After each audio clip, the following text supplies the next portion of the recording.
حسد، نفرت، عداوت اور بغض ایسے جذبے ہیں جو انسان سے اچھے برے کی تمیز چھین لیتے ہیں اور وہ حسد اور نفرت میں مبتلا ہو کر ایسے جرائم کر گزرتا ہے جن کی کوئی تلافی نہیں ہو سکتی۔ السلام علیکم لسنرز، آئیے ایڈوکیٹ مرزا امجد بیگ کی ڈائری سے ایک نئی کوٹ کہانی سنتے ہیں۔ اس دن میں لنچ کے بعد آفس پہنچا تو میری سیکرٹری صدف نے مجھے بتایا، سر، آپ کے دوست ڈاکٹر واحد کا 3-4 مرتبہ فون آ چکا ہے۔ میرے ڈاکٹر واحد سے گہرے مراسم تھے۔ میں نے پوچھا، ڈاکٹر صاحب کیا کہہ رہے تھے؟ کہا تو کچھ نہیں، لیکن وہ آواز سے خاصے پریشان لگ رہے تھے۔ ٹھیک ہے، ڈاکٹر واحد جیسے ہی آئیں انہیں میرے چیمبر میں بھیج دیں، میں نے بات ختم کرنے والے انداز میں کہا۔ اوکے سر، صدف نے کہا اور پھر چونکتے ہوئے بولی، لیں سر، ڈاکٹر صاحب آ گئے۔ چند لمحات کے بعد ڈاکٹر واحد میرے سامنے بیٹھا تھا۔ ڈاکٹر واحد واقعی بے حد پریشان نظر آ رہا تھا۔ رسمی علیگ سلیگ کے بعد میں نے پوچھ لیا، ڈاکٹر صاحب خیریت تو ہے نا؟ عاقل کی وجہ سے ایک مسئلہ ہو گیا ہے بیگ صاحب، اس نے اضطراری لہجے میں بتایا۔ عاقل ڈاکٹر واحد کے چھوٹے بھائی کا نام تھا جو کسی ایڈورٹائزنگ ایجنسی میں کام کرتا تھا۔ میں نے گہری سنجیدگی سے استفسار کیا، کیسا مسئلہ ڈاکٹر صاحب؟ پولیس نے عاقل کو گرفتار کر لیا ہے۔ کس جرم میں نے حیرت بھرے لہجے میں پوچھا۔ قتل کے الزام میں، ڈاکٹر نے بتایا۔ عاقل نے کس کو قتل کر دیا ہے؟ میرا مطلب ہے کہ پولیس نے اسے کس شخص کے قتل کے الزام میں گرفتار کیا ہے؟ مقتول کا نام مورس ہے، وہ انکشاف انگیز لہجے میں بولا۔ مورس؟ میں نے چونک کر اس کی طرف دیکھا۔ اس کا مطلب ہے کہ مقتول کا تعلق مسیحی برادری سے ہے؟ جی ہاں، بالکل۔ عاقل کی مورس کے ساتھ کیا دشمنی تھی؟ کوئی بھی نہیں۔ اور مورس کی عاقل کے ساتھ؟ جواباً ڈاکٹر واحد نے نفی میں گردن ہلا دی۔ پھر مورس کے قتل کے الزام میں پولیس نے آپ کے بھائی عاقل ہی کو کیوں گرفتار کیا ہے؟ میں نے ایک ایک لفظ پر زور دیتے ہوئے کہا، آخر کوئی نہ کوئی تو ایسی وجہ ہوگی جس کی بنا پر پولیس کا ذہن قاتل کے حوالے سے آپ کے بھائی کی طرف گیا۔ ہاں، اس کا ایک خاص سبب ہے۔ میں وہی سبب جاننا چاہتا ہوں، میں نے کاغذ قلم سنبھالتے ہوئے گہری سنجیدگی سے کہا۔ چند روز پہلے عاقل و مورس میں اچھا خاصا جھگڑا ہو گیا تھا، ڈاکٹر وضاحت کرتے ہوئے بولا، جس میں مورس نے عاقل کو 2-4 ہاتھ بھی مار دیے تھے۔ اسی دست و گریباں میں عاقل کی شرٹ پھٹ گئی تھی اور وہ پٹا بھی تھا، لہٰذا اس نے مورس کو خطرناک نتائج کی دھمکیاں دی تھیں، جن میں سے ایک دھمکی کچھ اس نوعیت کی تھی، مورس دیکھ لینا، تم میرے ہاتھ سے بچ نہیں سکو گے، میں تمہیں چھوڑوں گا نہیں۔ وہ لمحے بھر کے لیے تھما اور پھر اضافہ کرتے ہوئے بولا، اس موقع پر بہت سے لوگ جمع تھے اور انہی کے بیچ بچاؤ سے جھگڑا ختم بھی ہوا تھا۔ ان لوگوں میں مورس کے حمایتی بھی شامل تھے۔ چنانچہ چند روز بعد جب کل رات مورس کو قتل کر دیا گیا تو پولیس کی تفتیش کا رخ فوراً عاقل کی جانب مڑ گیا۔ آج صبح عاقل کو گھر سے گرفتار کر لیا گیا ہے۔ میں اسی سلسلے میں آپ کے پاس آیا ہوں بیگ صاحب، بتائیں کہ اس پریشانی میں مجھے کیا کرنا چاہیے؟ آپ کو جو کچھ بھی کرنا چاہیے، اس میں سر فہرست تو یہ ہے کہ پریشان بالکل نہ ہوں، میں نے تسلی آمیز لہجے میں کہا۔ نمبر 2، اس فکر کو بھی ذہن سے جھٹک دیں کہ یہ معاملہ حل کیسے ہوگا۔ آپ میرے پاس آ گئے ہیں، یہی کافی ہے، باقی کے مسائل میں خود دیکھ لوں گا۔ اور نمبر 3، میں نے لمحاتی توقف کر کے اپنی بات جاری رکھی۔ نمبر 3 یہ کہ آپ مجھے ملزم اور مقتول کے درمیان ہونے والے جھگڑے کے بارے میں تفصیلاً بتائیں، خاص طور پر اس جھگڑے کا پس منظر، تاکہ میں اس بات کا تعین کر سکوں کہ آگے بڑھنے کے لیے کیا لائحہ عمل تیار کیا جائے۔ آپ میری بات سمجھ رہے ہیں نا؟ جی بیگ صاحب، اس نے اس بات میں گردن ہلائی اور بولا، اس جھگڑے کی جڑیں اس اخبار کے نیچے ہیں جو میں نے نیا نکالا ہے۔ یہ بات میرے علم میں تھی کہ ڈاکٹر واحد نے لگ بھگ 1 ماہ پہلے اپنے علاقے میں ایک اخبار کا اجرا کیا تھا۔ ویسے تو یہ اخبار پہلے سے مارکیٹ میں موجود تھا، لیکن ڈاکٹر واحد نے اپنے علاقے کی خبروں پر مبنی ایک سپلیمنٹ الگ سے اضافی اس کے ساتھ شامل کرایا تھا اور وہ خود 2 صفحات پر مشتمل اس خصوصی حصے کا انچارج تھا۔ آپ اسے اپنے علاقے کا اخبار کا بیورو چیف سمجھ لیں۔ مذکورہ اخبار کا اصل مالک سلمان فاروقی تھا اور سلمان فاروقی اخبار کی دنیا کا آدمی نہیں تھا۔ ان کا فیملی بزنس کوئی اور تھا۔ ایک خاص سبب نے سلمان کو صحافت کا شوق چرایا اور اس نے اپنے چند ہمدردوں کے مشورے سے ایک اخبار نکالا، لیکن اس اخبار کو کوئی اچھا رسپانس نہیں ملا۔ وہ روز چھپتا اور پورے شہر میں پھیل جاتا، لیکن خاطر خواہ فروخت نہیں ہوتا تھا اور اشتہارات بھی نہ ہونے کے برابر تھے۔ چند ماہ مسلسل نقصان اٹھانے کے بعد سلمان فاروقی نے اپنے ایک دوست کے مشورے سے ڈاکٹر واحد کے ساتھ مشروط پارٹنرشپ کر لی۔ ڈاکٹر واحد مارکیٹنگ کی دنیا کا چیتا شخص تھا۔ وہ اپنے علاقے میں دوستوں کے ساتھ مل کر پہلے بھی اخبار نکالنے کا ایک کامیاب تجربہ کر چکا تھا۔ اشتہار لانا اس کے لیے بائیں ہاتھ کا کھیل تھا۔ ڈاکٹر واحد کا شمار ان لوگوں میں ہوتا تھا جو صحرا میں کشتی اور سائبیریا میں بآسانی فریج فروخت کرنے کی اہلیت رکھتے تھے۔ ڈاکٹر تو وہ بعد میں بنا تھا، اس سے پہلے وہ ایک اچھا سیلز مین اور سماجی کارکن تھا۔ اپنے علاقے میں ہونے والے فلاح و بہبود کے کاموں میں وہ پیش رہتا تھا۔ لوگ اس کی عزت کرتے تھے، اس پر اعتماد کرتے تھے اور اس کی بات مانتے تھے، اور یہی اس کی کامیابی کا راز تھا۔ اور اس راز کے پیچھے اس کی ذات کے 2 وصف کار فرما نظر آتے تھے۔ نمبر 1، وہ انتھک محنت سے گھبراتا نہیں تھا، اور ڈاکٹر کا شمار ان لوگوں میں ہوتا تھا جو نیند کے دوران میں بھی کسی نہ کسی مشن میں مصروف رہتے ہیں۔ نمبر 2، وہ اپنے کام کو نہایت ہی ایمانداری سے کرتا تھا۔ اسی ایمانداری اور انتھک محنت کے نتیجے میں وہ اپنے علاقے کے اخبار کو کامیاب بنا چکا تھا۔ یہ الگ بات ہے کہ کچھ ہی عرصے کے بعد دوستوں کی باہمی پھوٹ سے وہ اخبار بند ہو گیا۔ واحد ڈاکٹر بن گیا اور اسی ایمانداری اور انتھک محنت کے نتیجے میں وہ اپنے علاقے کے اخبار کو کامیاب بنا چکا تھا۔ یہ الگ بات ہے کہ کچھ ہی عرصے کے بعد دوستوں کی باہمی پھوٹ سے وہ اخبار بند ہو گیا، لیکن کئی سال گزر جانے کے بعد ایک مرتبہ پھر وہ صحافت کے میدان میں کود پڑا تھا۔ سلمان فاروقی کے ساتھ اس کا دل مل گیا تھا۔ ڈاکٹر واحد سلمان فاروقی اور اس کے اخبار کے ساتھ ماہ رمضان سے چند روز پہلے ہی وابستہ ہوا تھا، اور ان کے درمیان یہ طے پایا تھا کہ رمضان کا مہینہ سلمان فاروقی ڈاکٹر واحد والے 2 صفحات مفت میں تیار کر کے اسے دے گا۔ اس دوران میں ڈاکٹر واحد اپنے علاقے میں اس اخبار کی مارکیٹنگ کرے گا اور اسی مقصد کے لیے اخبار کو مفت میں تقسیم کرے گا۔ عید کے بعد پارٹنرشپ بزنس کے اصول بالکل مختلف ہوں گے، یعنی پھر ڈاکٹر واحد کو ان 2 صفحات کے نصف اخراجات اٹھانا ہوں گے، باقی نصف سلمان فاروقی برداشت کرے گا۔ منافع میں وہ برابر کے شریک ہوں گے۔ علاوہ اسی اخبار میں شائع ہونے والے اشتہارات سے ہونے والی آمدنی میں بھی سلمان فاروقی کا آدھا حصہ ہوگا۔ حالانکہ یہ سراسر ڈاکٹر کی محنت کا ثمر ہوتا۔ بہرحال جب وہ دونوں ان شرائط اور قواعد پر مطمئن اور متفق تھے تو بھلا کسی اور کو کیا اعتراض ہو سکتا تھا؟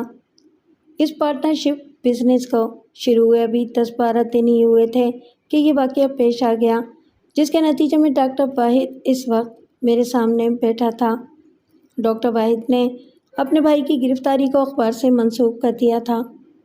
ڈاکٹر صاحب، میں نے الجھن زدہ نظروں سے اسے دیکھا اور پوچھا، مورس کا قتل اور عاقل کی گرفتاری کا اس اخبار سے کیا تعلق ہے؟ یہ میری سمجھ میں نہیں آیا۔ آپ نے ہمارا علاقہ تو دیکھا ہوا ہے بیگ صاحب، وہ وضاحت کرتے ہوئے بولا۔ اخبار کے دفتر کے قریب ہی ایک شراب خانہ کھلا ہوا ہے جس کا ماڈرن نام وائن شاپ ہے۔ چند روز پہلے ہم نے اس شراب خانے کی مذمت کرتے ہوئے ایک خبر لگائی تھی۔ اگلے روز شراب خانے والوں نے ہمارے رپورٹر کو ایک ہینڈسم آفر کر دی۔ مطلب رشوت کی آفر؟ میں نے لقمہ دیا۔ جی ہاں، ڈاکٹر واحد نے سر کو اثباتی جنبش دی اور بتانے لگا۔ انہوں نے کہا کہ ہم آپ کا مہینہ باندھ دیتے ہیں، بس آپ اس قسم کی خبریں نہ لگایا کریں۔ رپورٹر نے آ کر مجھے اس آفر کے بارے میں بتایا تو میرا دماغ گھوم گیا۔ میں رشوت لینے کے بارے میں سوچ بھی نہیں سکتا تھا۔ میں تو اس مشن کے ساتھ میدان میں اترا ہوں کہ جس کے خلاف خبر لگاؤں گا اس کا اشتہار نہیں چھاپوں گا۔ میں نے شراب کھانے والے معاملے کے سلسلے میں اپنے ایک بزرگ دوست جمیل صاحب سے مشورہ کیا۔ جمیل صاحب پیشے کے اعتبار سے ایک انجینئر ہیں۔ آدھی سے زیادہ دنیا دیکھ رکھی ہے انہوں نے، نہایتی تجربے کار اور جہاں دیدہ انسان ہیں۔ میری تربیت میں جمیل صاحب کا بڑا ہاتھ ہے اور میں انہیں اپنا بزرگ، استاد اور مرشد مانتا ہوں۔ وہ سانس درست کرنے کے لیے رکے تو میں نے پوچھ لیا، پھر جمیل صاحب نے آپ کو کیا مشورہ دیا؟ انہوں نے مجھے سمجھایا کہ اس نوعیت کی وائن شاپس گورنمنٹ سے باقاعدہ لائسنس لے کر کھولی جاتی ہیں۔ ڈاکٹر وضاحت کرتے ہوئے بولا، مسیحی برادری کے یہاں چونکہ پینے پلانے کی ممانعت نہیں، لہٰذا اسے پرمٹ اور لائسنس انہیں جاری کر دیے جاتے ہیں۔ اب اگر وہاں سے مسلمان بھی کسی طرح شراب خرید رہے ہیں تو اس میں وائن شاپ والوں کا زیادہ قصور نہیں ہے۔ آپ کوئی بھی اخباری مہم چلا کر نہ تو وائن شاپ بند کروا سکتے ہیں اور نہ ہی انہیں شراب فروخت کرنے سے منع کر سکتے ہیں۔ اس بات کا خیال تو خود مسلمانوں کو ہونا چاہیے کہ جب ان کا مذہب شراب نوشی کی اجازت نہیں دیتا تو وہ وائن شاپ کا رخ نہ کریں۔ بالکل بجا اور مناسب مشورہ دیا تھا جمیل صاحب نے، میں نے تائید کرتے ہوئے کہا۔ ان کا مشورہ تو میری سمجھ میں آ گیا تھا، ڈاکٹر نے اس بات میں گردن ہلاتے ہوئے کہا، لیکن میرا دل مطمئن نہیں ہوا تھا۔ اس عدم اطمینان کا سبب؟ میں نے سوالیہ نظروں سے اس کی طرف دیکھا۔ میں وائن شاپ کے حوالے سے کچھ نہ کچھ کرنا چاہتا تھا، وہ وضاحت کرتے ہوئے بولا۔ اگر میں اس شراب خانے کو بند نہیں کروا سکتا تھا تو کم از کم انہیں اس بات کے لیے تو پابند کر سکتا تھا کہ وہ نوجوان نسل کو شراب نہ بیچیں۔ جو تباہ ہو چکے سو ہو چکے، ہماری ینگ جنریشن تو اس بیماری سے محفوظ رہے۔ ڈاکٹر واحد کی ڈاکٹرانہ قابلیت اپنی جگہ مسلم تھی، اس کی مارکیٹنگ کی صلاحیت میں بھی کوئی کلام نہیں، لیکن اس کے ساتھ ہی میں یہ ضرور کہوں گا کہ وہ اپنی فطرت میں بہت ہی سادہ اور معصوم تھا۔ یہ وصف اس کی سچائی اور دیانتداری پر دلالت کرتا تھا۔ شراب اور شباب کے حوالے سے اس نے اپنے جن عزائم اور خواہش کا اظہار کیا تھا وہ اس کے باطن کو سمجھنے کے لیے کافی تھا۔ میں نے ڈاکٹر سے یہ نہیں کہا کہ شراب، کباب اور شباب کے تمام تر معاملات کی کشش اور ضرورت زیادہ تر نوجوان اور جوان طبقے کو محسوس ہوتی ہے۔ اگر وائن شاپ والے ان پر اپنی دکان کے دروازے بند کر دیں گے تو پھر وہاں بیٹھ کر کیا کریں گے؟ انہوں نے دکان فارغ بیٹھ کر مکھیاں مارنے کے لیے تو شروع نہیں کی، لیکن میں نے اپنے دلی جذبات کو دل میں ہی رکھتے ہوئے زیر لب مسکرا کر اس سے پوچھا، ڈاکٹر صاحب، آپ کی اس خواہش پر جمیل صاحب نے کیا کہا تھا؟ وہ بھی بالکل آپ ہی کے انداز میں مسکرائے تھے۔ اس نے شاکی نظروں سے میری جانب دیکھتے ہوئے کہا اور فرمایا تھا کہ اگرچہ اس سے کوئی فرق تو نہیں پڑنے والا، لیکن میں کوشش کر کے دیکھ لوں۔ میں نے گمبھیر انداز میں کہا اور پوچھا، تو پھر اس سلسلے میں آپ نے کوشش کی؟ جی ہاں، کی تھی، وہ بڑی قطعیت سے بولا۔ میں نے اپنے رپورٹر ہی کے ذریعے وائن شاپ کے مالک کو کہلوا دیا تھا کہ ہمیں رشوت وغیرہ کی ضرورت نہیں۔ اگر وہ لوگ ینگ جنریشن کو کھلے عام یوں شراب فروخت کرنے سے باز رہیں یا کم از کم کسی مسلمان کو ایک بوند بھی نہ بیچیں تو میرا اخبار ان کے معاملات میں کسی قسم کی مداخلت نہیں کرے گا۔ آپ کے گران قدر خیالات بڑے متاثر کن ہیں ڈاکٹر صاحب، میں نے گہری سنجیدگی سے کہا اور پھر پوچھا، وائن شاپ والوں کی طرف سے کیا جواب آیا تھا؟ انہوں نے یقین دہانی کرائی تھی کہ وہ میری بات پر عمل کریں گے، ڈاکٹر نے جواب دیا۔ کیا آپ نے خود وائن شاپ کے مالک سے بات کی تھی؟ نہیں، ڈاکٹر نفی میں گردن ہلاتے ہوئے بولا، یہ سارا معاملہ رپورٹر کے توسط ہی سے طے ہوا تھا۔ آپ کے اس رپورٹر کا نام کیا ہے؟ میں نے پوچھا۔ عارف انصاری۔ اور وائن شاپ کے مالک کا نام؟ اس سوال و جواب کے دوران ہی میں اہم پوائنٹس بھی نوٹ کرتا جا رہا تھا۔ ڈاکٹر کی بیان کردہ کہانی دلچسپ ہونے کے ساتھ ہی سنسنی خیز بھی تھی۔ اس نے میرے سوال کے جواب میں بتایا، پیٹر اور مورس کو وائن شاپ کا انچارج سمجھ لیں، اس نے جواب دیا۔ مقتول کاؤنٹر پر بیٹھتا تھا کیش کے تمام تر معاملات اسی کے ہاتھ میں ہوتے تھے۔ دکان بند ہونے سے پہلے پیٹر وہاں کا ایک چکر لگاتا تھا۔ وہ لوگ حساب کتاب کرتے تھے۔ پیٹر کیش کو اپنے قبضے میں کر کے پہلے روانہ ہو جاتا۔ اس کے بعد مورس اور دیگر دونوں ملازم دکان بند کر کے اپنے اپنے گھروں کی جانب چلے جاتے تھے۔ ٹھیک ہے، میں نے ایک گہری سانس خارج کرتے ہوئے کہا اور پھر پوچھا، کیا وائن شاپ والوں نے عہد کی پابندی کی تھی؟ اگر وہ انسانوں کی طرح اپنے الفاظ کی پاسداری کرتے تو یہ فتنہ کبھی کھڑا نہ ہوتا۔ وہ پورا سا منہ بناتے ہوئے بولا، مطلب یہ کہ انہوں نے ینگ جنریشن کو شراب کی فروخت جاری رکھی؟ جی ہاں، اور وہ بھی بڑے دھڑلے سے، ڈاکٹر نے جواب دیا۔ مجھے تو اس معاملے کی خبر اس وقت ہوئی جب مورس اور عاقل کے بیچ شدید نوعیت کا جھگڑا ہوا۔ مجھے اخبار کے معاملات کے ساتھ ہی کلینک کو بھی دیکھنا ہوتا ہے، لہٰذا توجہ دو جانب بڑھ کر رہ گئی۔ البتہ یہ معاملہ عاقل کے علم میں فوراً ہی آ گیا تھا۔ رمضان کی وجہ سے وہ ایڈورٹائزنگ کمپنی سے جلد آ جاتا ہے اور آ کر اخبار کا دفتر سنبھال لیتا ہے۔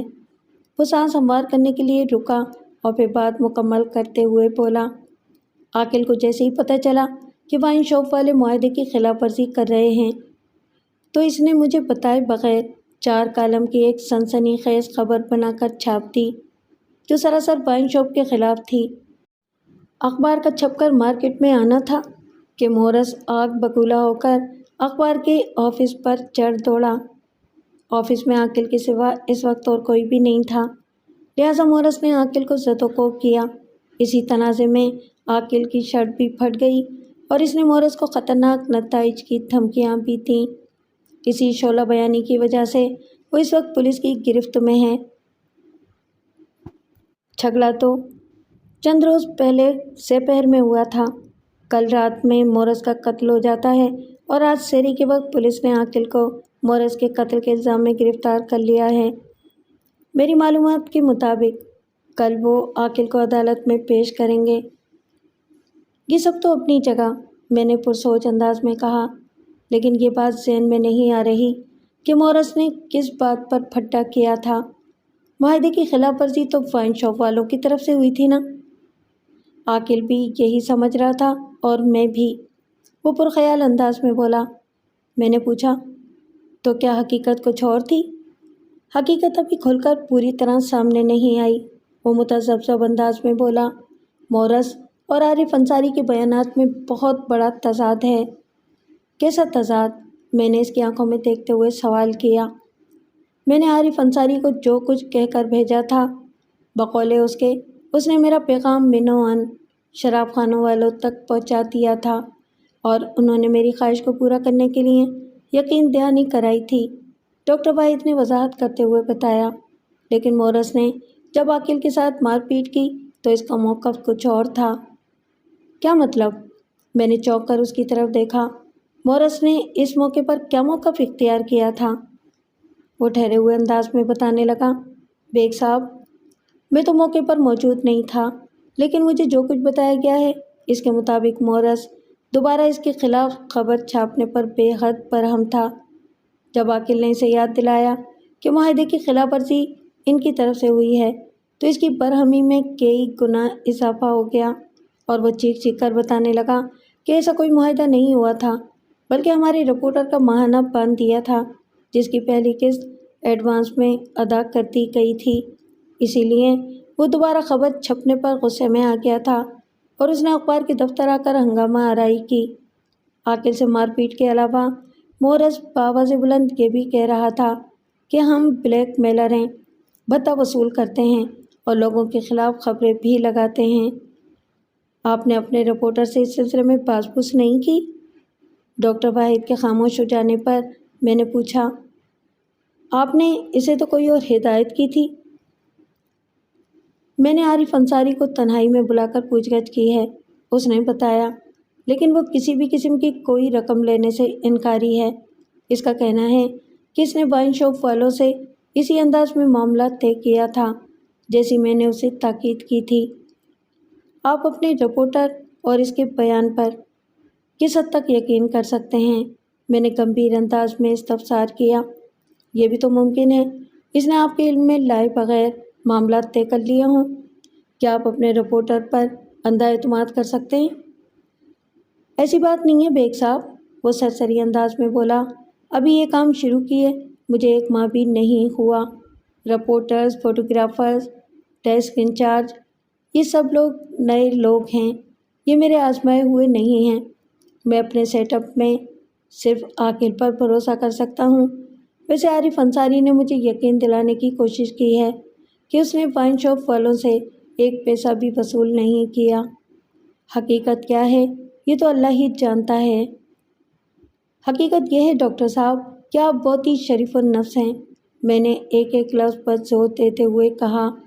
آپ کے بیان کی روشنی میں مقتول مورث نے جس انداز میں آپ کے آفس میں آ کر ہنگامہ آرائی کی تھی، اس سے تو ذہن میں یہی آتا ہے کہ دال میں کچھ کالا ضرور ہے۔ میں آپ کے رپورٹر عارف انصاری کی ذات کو بری شک قرار نہیں دے سکتا۔ بیگ صاحب، دال میں کچھ کالا ہے یا پوری کی پوری دال ہی کالی ہے، اس سے کیا فرق پڑتا ہے؟ وہ ٹھہرے ہوئے لہجے میں بولا۔ جو ہونا تھا وہ تو ہو چکا، میں تو صرف یہ جانتا ہوں کہ میرا بھائی بے گناہ ہے، مورث کے قتل سے عاقل کا کوئی تعلق نہیں۔ آپ اس کی بریت کے بارے میں سوچیں۔ بالکل درست فرمایا آپ نے، میں نے تائیدی انداز میں گردن ہلائی اور کہا، سب سے اہم پوائنٹ یہی ہے کہ اس جھنجھٹ سے عاقل کو کیسے نکالا جائے۔ ملا کی دوڑ مسجد تک ہوتی ہے اور میری دوڑ آپ تک ہے، وہ بڑی سادگی سے بولا۔ میں اپنا مسئلہ لے کر آپ کے پاس آ گیا ہوں اور تمام تر حالات سے آپ کو آگاہ بھی کر دیا ہے۔ آگے کیا کرنا ہے یہ اب آپ کو سوچنا اور کرنا ہے۔ بالکل، میں نے زور دے کر کہا، سوچنا اور کرنا تو مجھے ہی ہے، لیکن بعض معاملات میں حقائق تک رسائی حاصل کرنے کے لیے اور سچائی کے چہرے سے پردہ ہٹانے میں آپ کو مجھ سے تعاون کرنا ہوگا۔ میں ہر قسم کے تعاون اور مدد کے لیے تیار ہوں بیگ صاحب۔ بس تو پھر ٹھیک ہے، میں نے پورے اعتماد لہجے میں کہا اور پوچھا، عاقل اس وقت کون سے تھانے میں بند ہے؟ اس نے متعلقہ پولیس اسٹیشن کا نام بتا دیا۔ میں نے کہا، میں آج کسی وقت فرصت نکال کر تھانے میں عاقل سے ملاقات کر لوں گا، آپ کل کورٹ آ جائیں، ہماری ملاقات وہیں پر ہوگی۔ وہ میرا شکریہ ادا کر کے رخصت ہو گیا۔ آئندہ روز پولیس نے ملزم عاقل کو عدالت میں پیش کر کے اس کا 7 دن کا ریمانڈ حاصل کر لیا۔ یہ ایک معمول کی کارروائی تھی۔ اب پولیس نے ریمانڈ کی مدت پوری ہونے کے بعد چالان کے ساتھ ملزم کو عدالت میں پیش کرنا تھا۔ ریمانڈ کے دوران میں پولیس ملزم سے بھی کڑی پوچھ گچھ کرتی ہے اور اس کیس کو تندرست و توانا بنانے کے لیے دیگر شواہد اور ثبوت بھی جمع کرنے میں لگی رہتی ہے۔ وہ زیادہ سے زیادہ ایسا مواد اکٹھا کر لینا چاہتی ہے جسے استعمال کر کے ملزم کو مجرم ثابت کیا جا سکے، اور اس مقصد کے لیے جائے وقوع کی کیفیت، موقع پر موجود گواہوں کے بیانات، واقعاتی شہادتیں، پوسٹ مارٹم رپورٹ اور اس سے بڑھ کر ملزم اور مقتول کے باہمی تعلقات کو سب سے زیادہ اہمیت حاصل ہوتی ہے، اور پولیس کی حتی الامکان صحیح تو یہی ہوتی ہے کہ ریمانڈ کی مدت کے دوران میں ملزم اقبال جرم کر لے تاکہ ان کا کام آسان ہو جائے۔ ریمانڈ کی مدت پوری ہونے کے بعد پولیس نے اس کیس کا چالان عدالت میں پیش کر دیا۔ اس موقع پر میں نے وکالت نامے کے ساتھ ہی ملزم کی درخواست ضمانت بھی دائر کر دی تھی۔ میری جانب سے ضمانت کے حق میں اور وکیل استغاثہ کی طرف سے اس کے خلاف بحث مباحثہ ہوا۔ فوجداری مقدمات میں ملزم کی ضمانت آسانی سے نہیں ہوتی اور قتل کے کیس میں تو یہ ناممکن ہی سمجھیں۔ عدالت نے میرے موکل کو جوڈیشل ریمانڈ پر جیل بھیج دیا۔ ہم عدالت سے باہر آئے تو ڈاکٹر واحد نے مجھ سے کہا، کیا خیال ہے بیگ صاحب، اگر عاقل کی ضمانت کے کاغذات منظور ہو جاتے تو ہماری اس کیس پر گرفت زیادہ مضبوط نہ ہو جاتی؟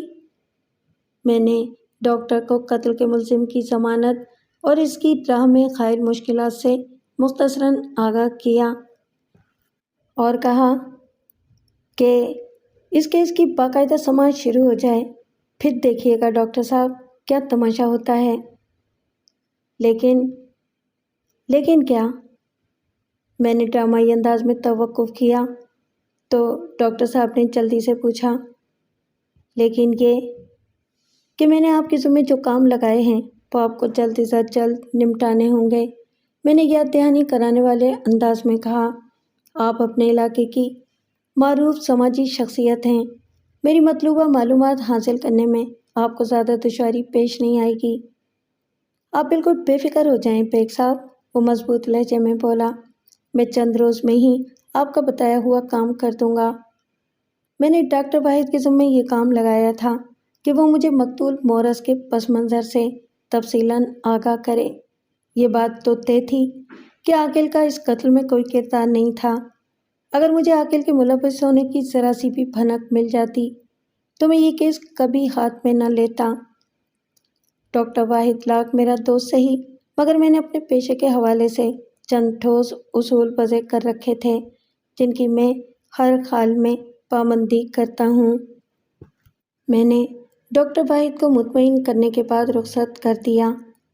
آگے بڑھنے سے پہلے پوسٹ مارٹم رپورٹ کا ذکر ہو جائے۔ اس رپورٹ کے مطابق مقتول مورس کی موت 10 اکتوبر کی رات 11 اور 12 بجے کے درمیان واقع ہوئی تھی۔ موت کا سبب وہ 2 گولیاں تھیں جو ایک بے آواز گن سے اس کی کھوپڑی پر برسائی گئی تھیں، یعنی گن کی آواز کو سلب کرنے کے لیے اس کے تہانے پر سائلنسر فٹ کیا گیا تھا، اور یہ دونوں گولیاں .38 کیلیبر کی گن سے فائر کی گئی تھیں۔ دلچسپ بات یہ تھی کہ پوسٹ مارٹم رپورٹ کے مطابق مذکورہ دونوں گولیاں مقتول کے عقب سے چلائی گئی تھیں، جن میں سے ایک اس کی کھوپڑی کے پچھلے حصے سے داخل ہو کر اسے پھاڑتے ہوئے نکل گئی تھی، جبکہ دوسری گولی اس کی گدی میں پیوست ہو گئی تھی۔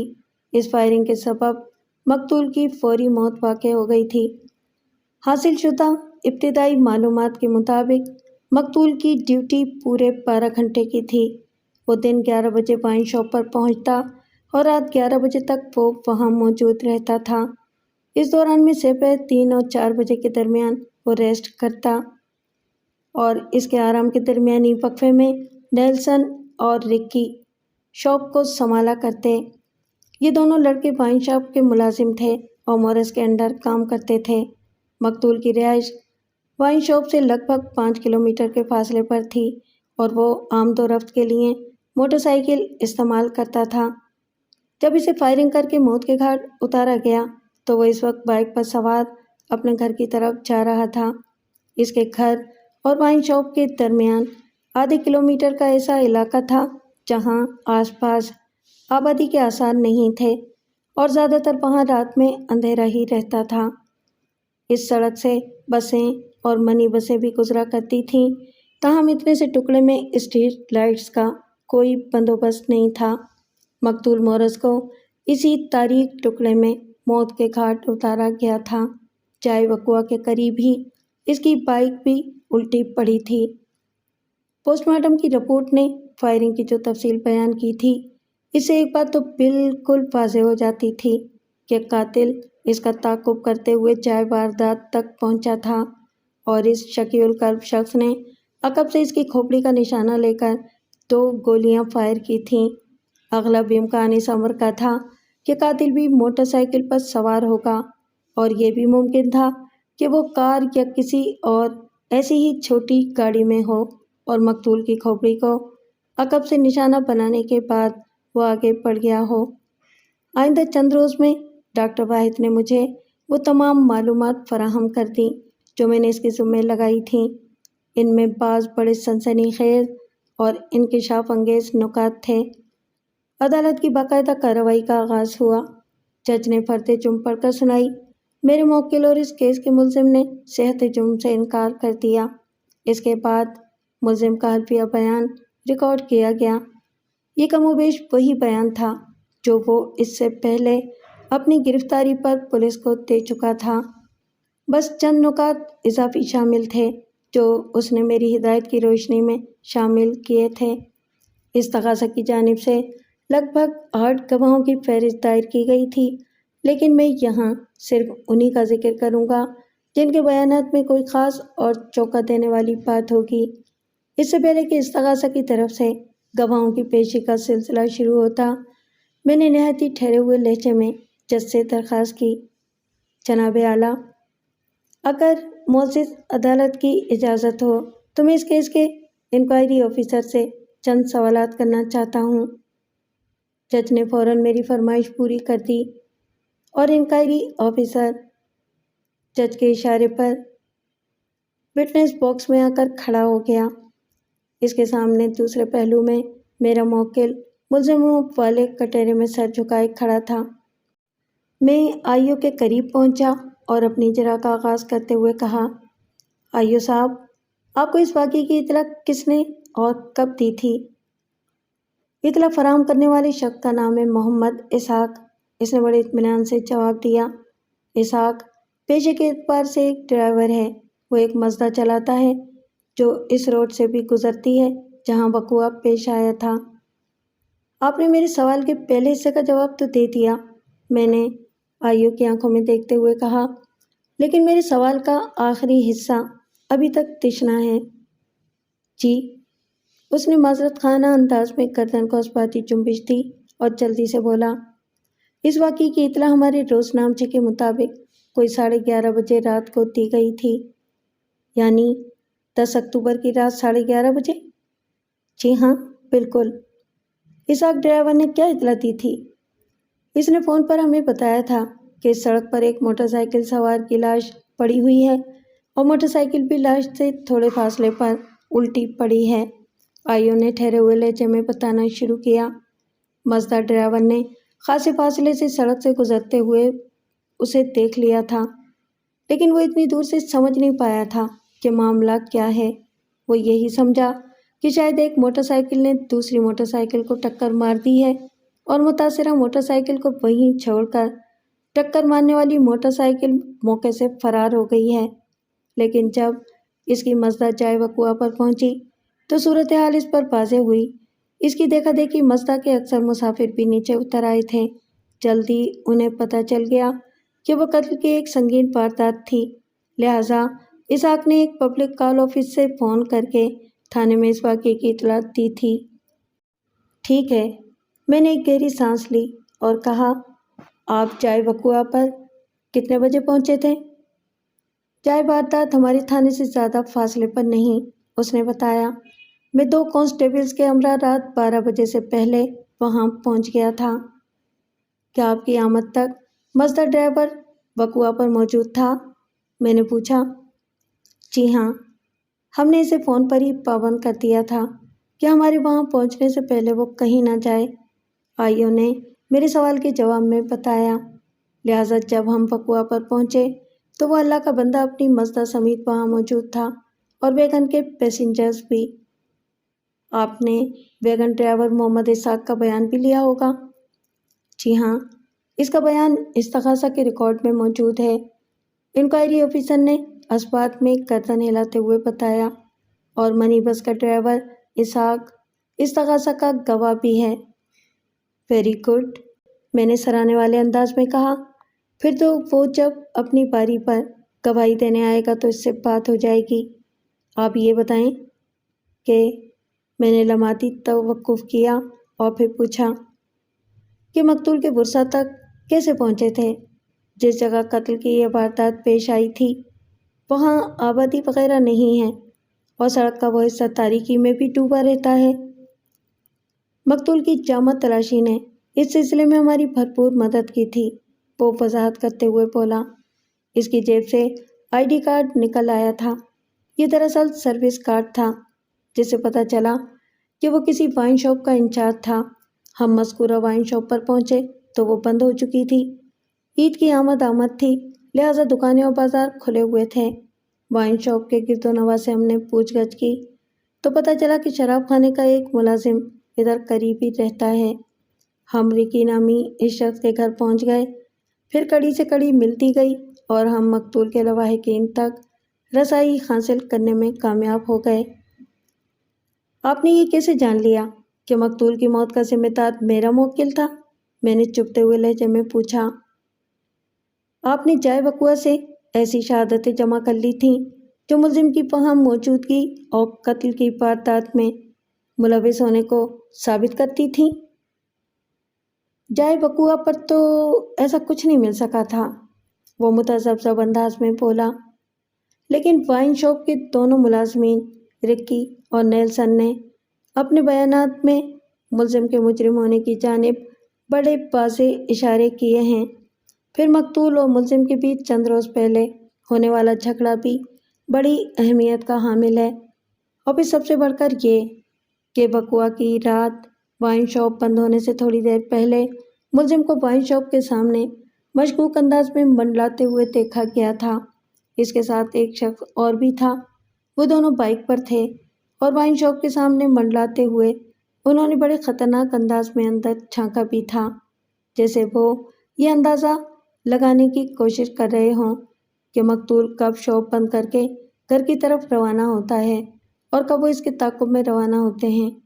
مزدہ ڈرائیور محمد اسحاق کا بیان ہے کہ اس نے دور سے 2 موٹر سائیکلوں کو آگے پیچھے جاتے دیکھا تھا اور اگلی موٹر سائیکل پر ایک اور پیچھے والی موٹر سائیکل پر 2 افراد سوار تھے۔ سبحان اللہ، ماشاء اللہ، میں نے استہزائی انداز میں کہا، آپ بڑے تجربے کار تفتیشی افسر ہیں۔ آپ نے بڑی محنت اور جان ماری کے بعد میرے موکل کو ملزم کے فریم میں فٹ کرنے کی کوشش کی ہے۔ بہرحال میں نے تھوڑا وقفہ دیا اور جرح کے سلسلے کو آگے بڑھاتے ہوئے کہا، کیمیکل ایگزامنر اور پوسٹ مارٹم کی رپورٹس کے نتیجے میں یہ حقیقت سامنے آئی ہے کہ مقتول مورس کی موت .38 کیلیبر کی 2 مہلک گولیوں سے واقع ہوئی تھی۔ میں غلط تو نہیں کہہ رہا؟ نہیں جناب، آپ درست فرما رہے ہیں، اس نے تائیدی انداز میں کہا۔ میں نے پوچھا، آپ نے آلہ قتل تو یقیناً بازیاب کرا لیا ہوگا؟ نہیں جناب، وہ نفی میں گردن ہلاتے ہوئے بولا، آلہ قتل برآمد نہیں ہو سکا۔ کیوں؟ میں نے چبھتی ہوئی نظروں سے اس کی طرف دیکھا۔ آپ نے ریمانڈ کے نام پر ملزم کو اپنی کسٹڈی میں رکھا ہے، کیا اس دوران میں اس نے آپ کو آلہ قتل کے بارے میں کچھ نہیں بتایا؟ اس نے بڑی شرافت سے نفی میں گردن ہلا دی۔ عجیب بات ہے آئیو صاحب، میں نے طنزیہ لہجے میں کہا، آپ لوگ تفتیش کے نام پر ملزم کے ساتھ جو سلوک کرتے ہیں اس کی تاثیر سے تو پتھر بھی بولنے پر مجبور ہو جاتے ہیں۔ پھر میرے موکل کی زبان کیوں نہ کھل سکی؟ آپ آلہ قتل تک رسائی حاصل کیوں نہیں کر سکے؟ سب سے پہلے تو میں تفتیش کے حوالے سے آپ کی غلط فہمی دور کر دوں، وہ ٹھہرے ہوئے لہجے میں بولا، یہ سب آپ لوگوں کا پروپیگنڈا ہے کہ ہم ریمانڈ کے نام پر ملزمان سے مار پیٹ اور زیادتی کرتے ہیں، تو کیا ایسا نہیں ہے؟ میں نے اس کی بات مکمل ہونے سے پہلے ہی تیز لہجے میں پوچھا۔ ہرگز نہیں، اس نے بڑی شدت سے نفی میں گردن ہلائی۔ اس پروپیگنڈے میں صرف اتنی سی بات درست ہے کہ ہم ملزم کی زبان سے سچ کا اعتراف کرانے کی کوشش کرتے ہیں، اور اس کوشش میں آپ ملزم سے نہایت ہی شائستہ اور مہذب انداز میں درخواست کرتے ہیں، بھائی صاحب پلیز آپ ہمیں بتا دیں کہ یہ جرم آپ نے کیا ہے یا نہیں۔ آپ اگر اس سوال کا سچا اور کھرا جواب دے دیں گے تو یہ پولیس ڈپارٹمنٹ پر آپ کا عظیم احسان ہوگا، میں نے بڑے تیکھے انداز میں کہا۔ پھر پوچھا، کیوں ہے نا یہی بات؟ وکیل صاحب، آپ نے نہایت سنجیدہ معاملے کو مذاق کا جامہ پہنا دیا ہے، وہ برا سا منہ بناتے ہوئے بولا، جبکہ ہماری تفتیش کی حقیقت صرف اتنی سی ہے کہ ہم ریمانڈ کی مدت کے دوران میں بھاگ دوڑ کر کے ملزم اور اس کے جرم کے خلاف زیادہ سے زیادہ واقعاتی شواہد اور ٹھوس ثبوت اکٹھے کرنے کی کوشش میں لگے رہتے ہیں، اور یہ سب کوششیں ملزم سے حاصل ہونے والی معلومات کی روشنی میں کی جاتی ہیں۔ وہ لمحے بھر کے لیے تھما اور پھر اضافہ کرتے ہوئے بولا، اب ایسا بھی نہیں ہے کہ ہم ملزم سے آپ جناب اور منت سماجت سے بات کرتے ہیں، ہم اس پر سختی کرتے ہیں، بعض نفسیاتی چالیں بھی چلتے ہیں، لیکن ہماری کسی بھی کوشش کو تشدد کا نام نہیں دیا جا سکتا، اور نہ ہی آپ اسے انسانیت سوز سلوک کہہ سکتے ہیں۔ اوکے، میں معزز عدالت کے وقت کو قیمتی اور مقدم جانتے ہوئے مثلاً آپ سے اتفاق کر لیتا ہوں، میں نے سنجیدہ لہجے میں کہا۔ اب جلدی سے یہ بتا دیں کہ آپ کی شریفانہ تفتیش کے نتیجے میں ملزم نے آلہ قتل کے بارے میں کیا بتایا تھا؟ کچھ بھی نہیں، وہ بے بسی سے بولا۔ پھر آپ نے سالن سلگی .38 کیلیبر کی گن کے بارے میں کیا تصور قائم کیا؟ میں نے جرح کے سلسلے کو سمیٹتے ہوئے سوال کیا۔ مقتول مورس کا قتل تو ایک ٹھوس حقیقت ہے نا، اور 3.8 کیلیبر کی سائلنسر لگی وہ گن بھی ایک سنگین سچائی۔ اغلب امکان یہی ہے کہ واردات کے بعد ملزم نے وہ گن ندی میں پھینک دی ہوگی، وہ قیاس آرائی کرتے ہوئے بولا۔ ندی؟ کون سی ندی؟ میں نے دانستہ حیرت کی اداکاری کی۔ جناب، شاید آپ کو معلوم نہیں کہ جہاں قتل کی یہ واردات پیش آئی تھی وہ ایک پل ہے، وہ بڑے حکیمانہ انداز میں بولا۔ شکریہ میری معلومات میں اضافہ کرنے کا۔ پھر آپ نے مذکورہ ندی میں آلۂ قتل کو تلاش کرنے کی کوشش کی تھی؟ آدھی رات کو تو یہ کام ممکن نہیں تھا، البتہ اگلی صبح یہ کوشش کی گئی تھی۔ پھر اس کوشش کا کیا نتیجہ برآمد ہوا؟ کچھ بھی نہیں۔ کیا مطلب؟ میں نے سر سراتے ہوئے لہجے میں دریافت کیا۔ مطلب یہ کہ آلۂ قتل بازیاب نہیں ہو سکا، وہ ندامت آمیز لہجے میں وضاحت کرتے ہوئے بولا۔ دراصل اس سال جولائی اور اگست میں معمول سے زیادہ اور خطرناک نوعیت کی بارش ہوئی تھی، جس کے سبب ندی بھی ان دنوں جولانی پر تھی جب وقوعہ پیش آیا، لہذا کبھی امکان اس بات کا ہے کہ آلۂ قتل ندی کے پانی کے اندر سفر کرتے ہوئے کہیں کا کہیں نکل گیا ہوگا۔ یہ تو آپ کا قیاس ہے، یا آپ اس بیان کے سلسلے میں کوئی ٹھوس ثبوت بھی مہیا کر سکتے ہیں؟ میں نے سنسناتے ہوئے لہجے میں استفسار کیا۔ ظاہر ہے کہ یہ ہمارا اندازہ ہی ہے، آپ اسے قیاس بھی کہہ سکتے ہیں، وہ جھنجھلاہٹ بھرے انداز میں بولا۔ میں نے جرح کے سلسلے میں کرنٹ بھرتے ہوئے کہا، آئیو صاحب، آپ کے قیاس کے مطابق تو آلۂ قتل ندی کی موزوں اور موجوں میں بہہ کر پتہ نہیں کدھر سے کدھر نکل گیا، لیکن آپ نے دوسرے بندے کے بارے میں نہیں بتایا کہ وہ اب تک کہاں غائب ہے۔ دوسرا بندہ؟ وہ میری بات پوری ہونے سے پہلے ہی بول اٹھا، یہ آپ کس کا ذکر کر رہے ہیں؟ کمال ہے آئیو صاحب، میں نے اس کی آنکھوں میں دیکھتے ہوئے کہا، آپ دوسرے بندے کے بارے میں کچھ نہیں جانتے؟ نہیں، وہ ہکا بکا ہو کر مجھے دیکھنے لگا۔ بیگ صاحب، جج نے مجھ سے مخاطب ہوتے ہوئے کہا، آپ دوسرے بندے کی وضاحت کریں، یہ کیا ایشو ہے؟ میرے لیے یہ بات باعث اطمینان تھی کہ جج پوری توجہ سے میری جرح کو سماعت کر رہا تھا۔ میں نے نہایت ہی مؤدبانہ انداز میں وضاحت کرتے ہوئے کہا، جناب عالی، اس تقاضا کی جانب سے جو چالان پیش کیا گیا ہے، اس میں دیگر امور کے ساتھ ہی یہ بیان بھی شامل ہے کہ وقوعہ کی رات وقوعہ سے لگ بھگ 1 گھنٹہ پہلے ملزم کو مقتول والی وائن شاپ کے سامنے مشکوک انداز میں منڈلاتے اور شاپ کے اندر جھانکتے ہوئے دیکھا گیا تھا۔ اس کے ساتھ ایک اور شخص بھی تھا اور یہ دونوں موٹر بائیک پر سوار تھے۔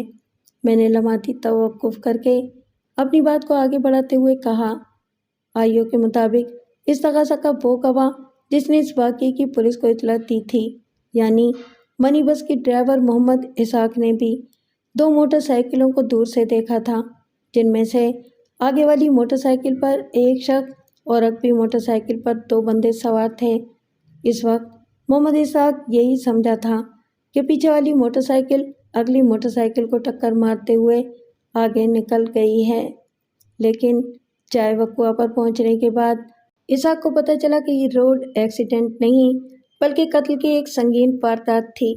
جب ہی اس نے ایک قریبی کال آفس پہنچ کر پولیس کو اس واقعے کی اطلاع دی تھی۔ دوسرے بندے سے میری مراد وہ شخص ہے۔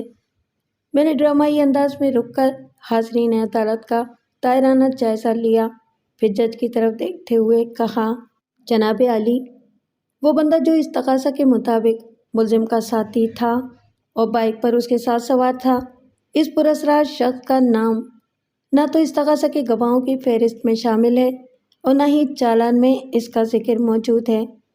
کچھ پتہ نہیں چل رہا کہ اس بندے کو آسمان کھا گیا یا زمین نکل گئی۔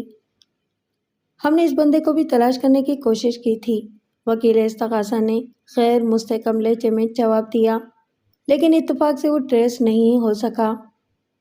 وہ بندہ اتفاق سے ٹریس نہیں ہوا اور آلۂ قتل اتفاق سے ندی میں بہہ گیا۔ میں نے وکیل استغاثہ اور انکوائری آفیسر کی جانب باری باری دیکھتے ہوئے زہریلے لہجے میں کہا، ہم تو بچپن سے سنتے چلے آ رہے ہیں کہ اتفاق میں بڑی برکت ہوتی ہے، لیکن اس تقاضا کا اتفاق تو اس کیس میں سے برکت کو اٹھا رہا ہے۔ اعلی قتل غائب، ملزم کا ایک اہم ساتھی غائب، اللہ خیر کرے کہیں میرا موکل ہی غائب نہ ہو جائے۔ میں نے ایک مصنوعی جھرجھری لینے کے بعد جج کی جانب دیکھا اور بآواز بلند کہا، مجھے اور کچھ نہیں پوچھنا جناب عالی۔ عدالت کا مقررہ وقت ختم ہونے میں 7-8 منٹ باقی تھے۔ اتنی قلیل مدت میں کسی اور گواہ کو شہادت کے لیے پیش نہیں کیا جا سکتا تھا، لہذا جج نے تاریخ دے کر عدالت برخاست کر دی اور آئندہ پیشی 15 روز بعد کی تھی۔ عدالتی کارروائی کا آغاز ہوا۔ اس تقاضا کی طرف سے اس ڈرائیور کو گواہی کے لیے پیش کیا گیا جس نے اس واردات کی اطلاع پولیس کو فون پر دی تھی۔ جیسا کہ پہلے بتایا جا چکا ہے کہ اس مزدور ڈرائیور کا نام محمد اسحاق تھا۔ اسحاق کی عمر 35 اور 40 کے درمیان تھی۔ وہ گھنگھریالے بالوں والا ایک عام سا انسان تھا، ناک نقشہ واجبی سا اور پستہ قامت، جسم مائل با فربی۔ اسحاق کا حلفیہ بیان ریکارڈ ہو چکا تو وکیل استغاثہ جرا کے لیے وٹنس باکس کے قریب چلا گیا۔ وہ 15-20 منٹ تک اپنے گواہ سے گھما پھرا کر مختلف سوالات کرتا رہا۔ اس جرا کا لب لباب یہ تھا کہ مقتول اپنی موٹر سائیکل پر آگے جا رہا تھا اور اس کے تعاقب میں دوسری موٹر سائیکل پر 2 شخص سوار تھے۔ پھر وہ خوفناک واقعہ پیش آیا اور 2 افراد والی موٹر سائیکل جائے وقوع سے فرار ہو گئی وغیرہ وغیرہ۔ وکیل استغاثہ نے جرا ختم کی تو میں جج کی اجازت حاصل کر کے استغاثہ کے گواہ ڈرائیور محمد اسحاق کے قریب چلا گیا۔ میں نے اس کی آنکھوں میں دیکھتے ہوئے ذرا مختلف انداز میں جرا کا آغاز کیا۔ اسحاق صاحب، آپ نے وکیل استغاثہ کے سوالات کے جواب میں اور اس سے پہلے اپنے حلفیہ بیان میں بھی بتایا ہے کہ وقوع کی رات آپ نے ڈرائیونگ کے دوران میں بہت آگے سڑک پر 2 موٹر سائیکل سواروں کو جاتے ہوئے دیکھا تھا۔ میں غلط تو نہیں کہہ رہا؟ نہیں جناب، آپ ٹھیک کہہ رہے ہیں، وہ ٹھہرے ہوئے لہجے میں بولا۔ بالکل ایسا ہی ہوا تھا۔ پھر آپ نے دیکھا کہ آگے والی موٹر سائیکل اپنے سوار سمیت سڑک پر گر گئی تھی۔ میں نے جرا کے سلسلے کو آگے بڑھاتے ہوئے کہا، اور پیچھے والی موٹر سائیکل جس پر 2 افراد سوار تھے وہ تیزی سے آگے بڑھ گئی تھی، جیسے کوئی جائے وقوع سے فرار ہوتا ہے۔ کیا میں ٹھیک کہہ رہا ہوں؟ جی ہاں، آپ بالکل ٹھیک کہہ رہے ہیں، اس نے تائیدی انداز میں گردن ہلائی۔ آپ اس وقت یہی سمجھ رہے تھے کہ یہ ایک ایکسیڈنٹ ہے۔ اس حادثے میں قصوروار چونکہ پچھلی موٹر سائیکل والے تھے، اس لیے وہ فی الفور جائے واردات سے فرار ہو گئے، لیکن جب آپ جائے وقوع پر پہنچے اور آپ نے منی بس سے باہر آ کر صورتحال کا جائزہ لیا تو پتہ چلا کہ یہ تو قتل کی ایک واردات تھی۔ اس کے بعد ہی آپ نے ایک قریبی پبلک کال آفس پہنچ کر پولیس کو اس واقعے کی اطلاع دی تھی۔ میں نے لمحاتی توقف کر کے ایک گہری سانس لی اور بھی ٹھہرے ہوئے لہجے میں اضافہ کرتے ہوئے کہا، اسحاق صاحب، آپ نے کس بات سے یہ اندازہ قائم کیا تھا کہ مقتول مورث کسی حادثے کا شکار نہیں ہوا بلکہ اسے باقاعدہ قتل کیا گیا تھا؟ اس کی لاش کو دیکھ کر وہ الجھن زدہ لہجے میں بولا۔ لاش کو دیکھ کر؟ میں نے حیرت بھرے لہجے میں دہرایا، کیا یہ بات لاش نے آپ کو بتائی تھی کہ اسے قتل کیا گیا ہے؟ آبجیکشن یور آنر، وکیل استغاثہ نے نعرہ مستانہ بلند کیا۔ میرے فاضل دوست استغاثہ کے گواہ کو اپنی لچھے دار باتوں سے الجھانے کی کوشش کر رہے ہیں۔ ان کے بارے میں یہ مشہور ہے کہ یہ غیر متعلق اور اوٹ پٹانگ سوالات سے استغاثہ کے گواہوں کو کنفیوز کرتے ہیں۔ معزز عدالت سے میری استدعا ہے کہ انہیں اس نوعیت کے ہتھ کنڈے آزمانے سے روکا جائے۔ یہ سراسر مجھ پر الزام ہے یور آنر، میں نے ٹھہرے ہوئے لہجے میں کہا۔ میں نے اس سے پہلے اور نہ ہی اب ایسی کوئی حرکت کی ہے جیسے ہتھ کنڈوں کا میرے فاضل دوست ذکر کر رہے ہیں۔ میں نے استغاثہ کے گواہ سے جرا کے دوران میں جو سوال کیا ہے اس میں یہ الفاظ استعمال ہوئے ہیں، لاش، قتل، دیکھنا، بتانا، بات وغیرہ۔ ان میں سے کوئی بھی لفظ غیر متعلق نہیں ہے اور نہ ہی میرے سوال کو اوٹ پٹانگ کہا جا سکتا ہے۔ That's all your owner. میری اس وضاحت پر وکیل استغاثہ زہر کا گھونٹ پی کر رہ گیا۔ اس پر مستزاد یہ کہ جج نے تیز لہجے میں اس سے استفسار کیا، وکیل صاحب، آپ کو وکیل صفائی کے الفاظ پر کیا اعتراض ہے؟ اعتراض الفاظ پر نہیں ہے جناب والا، مجھے ناپسندیدہ نظروں سے گھورتے ہوئے جج سے مخاطب ہوا، بلکہ ان الفاظ کے معنی اور مفہوم پر ہے، اور سب سے بڑھ کر وکیل صفائی کے تمسخرانہ اسٹائل پر مجھے اعتراض ہے۔ آپ ان من جملہ اعتراضات کی وضاحت کریں، جج نے دلچسپی لیتے ہوئے کہا۔ وکیل استغاثہ نے بتانا شروع کیا، جناب عالی، میرے فاضل دوست نے استغاثہ کے معزز گواہ سے سوال کیا ہے کہ کیا یہ بات لاش نے گواہ کو بتائی ہے کہ اسے قتل کیا گیا ہے؟ لاش تو سیدھا سیدھا مطلب ہے ڈیڈ باڈی، کیا کوئی مردہ بھی اپنے قتل کے بارے میں کسی کو بتا سکتا ہے؟ یہ تو گواہ کو الجھانے والی بات ہوئی نا؟ جج نے مجھ سے پوچھا۔ بیگ صاحب، آپ اس اعتراض کے جواب میں کیا کہیں گے؟ صرف سوری، میں نے معنی خیز لہجے میں کہا۔ سوری؟ کیا مطلب؟ جج نے الجھن زدہ نظروں سے میری طرف دیکھا۔ جناب عالی، میں نے شرارت آمیز انداز میں وضاحت کرتے ہوئے کہا، میں استغاثہ کے معزز گواہ اور اس کے معزز ترین وکیل سے سوری کہوں گا کہ میں نے لاش کے حوالے سے اس قسم کا سوال کیا۔ یہ تو میرے ذہن میں ہی نہیں رہا تھا کہ لاش باتیں نہیں کر سکتی۔ بہرحال میں نے ڈرامائی توقف کر کے جج کی طرف دیکھا اور کہا، اگر معزز عدالت کی اجازت ہو تو میں استغاثہ کے گواہ سے یہی سوال ذرا مختلف انداز میں کرنا چاہوں گا، اور اس سوال میں یقین دلاتا ہوں کہ لاش کا لفظ بالکل نہیں آئے گا۔ اجازت ہے، جج نے ٹھہرے ہوئے لہجے میں کہا۔ میں دوبارہ گواہ کی جانب متوجہ ہو گیا اور اس کے چہرے پر نگاہ جماتے ہوئے پوچھا، اسحاق صاحب، آپ کو یہ کیسے اندازہ ہوا تھا کہ مقتول کو قتل کیا گیا ہے؟ اس کی موت کا سبب روڈ ایکسیڈنٹ بھی تو ہو سکتا تھا۔